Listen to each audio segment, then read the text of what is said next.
हानियाज़ kitchen आप सबके लिए लेकर आया है रमज़ान स्पेशल की एक सुपर डुपर सी रेसिपी, क्रीमी फ्रूट चाट की रेसिपी।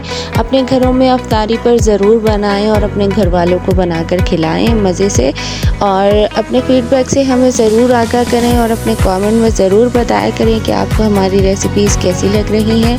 और आप अपने कमेंट में ये भी बताया करें कि आप कौन सी सिटी से हमारी रेसिपीज़ देख रहे हैं। अस्सलाम वालेकुम व्यूअर्स, हम आपका अपने यूट्यूब चैनल हानियाज़ किचन में वेलकम करते हैं। आज हम आपके लिए बनाने जा रहे हैं मज़ेदार सी क्रीमी फ्रूट चाट की रेसिपी।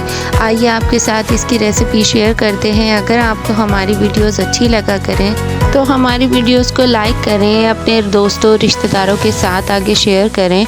हमारे चैनल को प्लीज़ सब्सक्राइब करें और अपने कमेंट में लाजमी बताया करें कि आपको हमारी रेसिपी कैसी लगी। और इसके साथ ही आप बेल आइकन ज़रूर दबाया करें ताकि नेक्स्ट आने वाली वीडियो का नोटिफिकेशन आप तक पहुंच जाए।